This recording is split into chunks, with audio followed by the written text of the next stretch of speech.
Picho e grafite. 1, 2, 3, 4.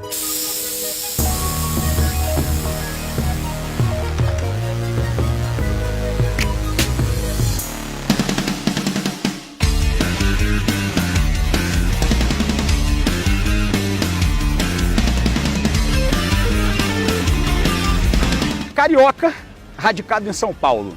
Uma das coisas que mais me chamou a atenção nessa cidade, desde que eu cheguei, foi o fato de que ela é toda rabiscada, toda escrita.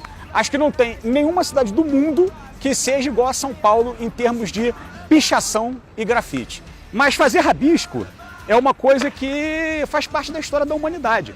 A humanidade sempre rabiscou tudo, desde a época das cavernas, ou por diversão, ou para comunicar alguma coisa, ou para se expressar, ou por alguma necessidade que a gente não entende. Então isso faz parte do homem, faz parte do ser humano. E ter essa oportunidade de estar aqui na cidade de São Paulo para aprofundar esse assunto com vocês é o que a gente vai fazer hoje, tá? Vem comigo aí nessa pegada.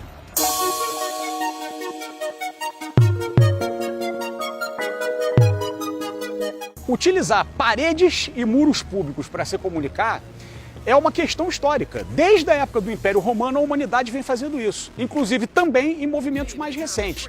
O movimento do hip hop nos Estados Unidos, que é considerado a origem, do grafite e do picho atuais. Movimento estudantil na França, em 1968. Aquela frase proibido é proibir, que eles pichavam nas paredes. Era também uma forma interessante de comunicação. A própria Revolução Chinesa, o Estado incentivou as pessoas a fazerem murais nas universidades, os chamados Dazibaos. Então, a gente sente realmente que isso faz parte da nossa história, faz parte do nosso convívio social.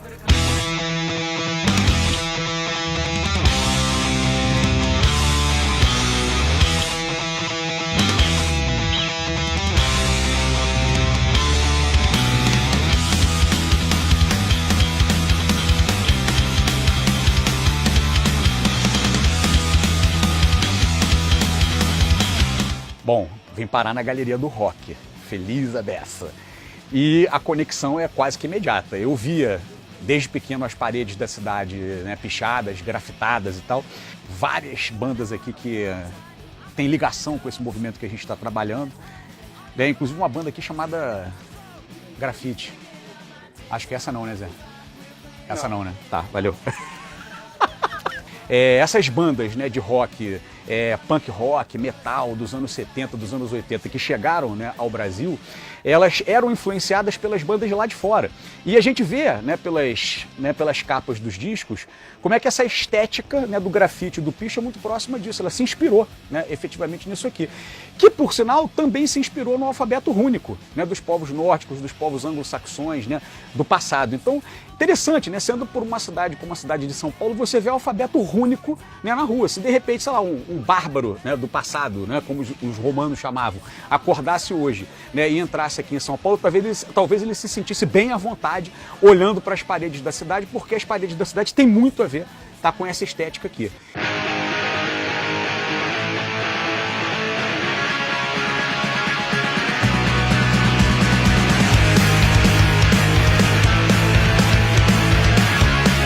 Aí você vê que a coisa do protesto, ela também está presente o tempo inteiro. No caso dessas bandas aí de punk rock, final de ditadura, anos 80, o negócio era protesto mesmo. Não é não, Zé? Sim, senhor.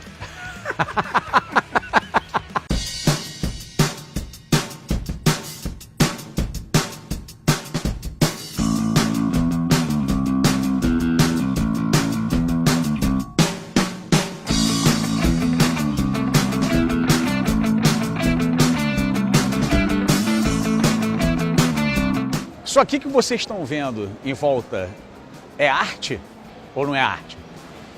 O picho certamente é muito difícil de ser classificado como arte.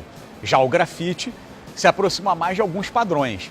Só que se você perguntar para um pichador se isso aqui em volta é arte, claro que ele vai dizer que é. Claro que ele vai dizer, inclusive, que é bonito. O que para a maioria da sociedade pode parecer feio, pode parecer inclusive antiestético.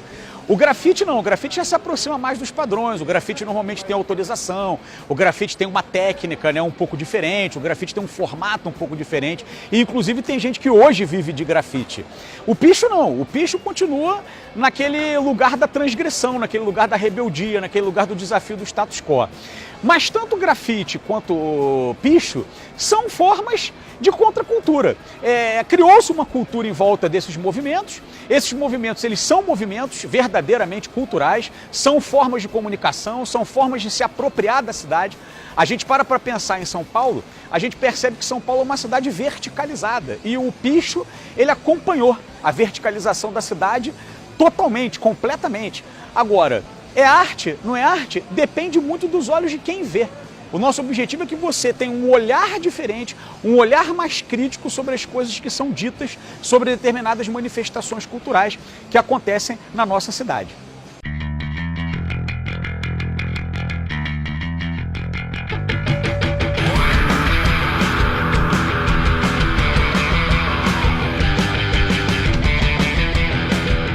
E se você fosse o dono da loja, se você fosse o dono da padaria, se você fosse o dono da farmácia pichada?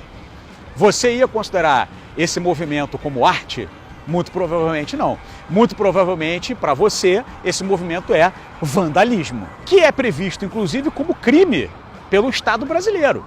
Não temos conclusão. Não vamos dizer se está certo ou se está errado, se é crime ou se não é crime, se é vandalismo ou se não é vandalismo. Vamos dizer apenas que o assunto é complexo. E aí, meu camarada, dorme com essa, reflete e dorme com essa.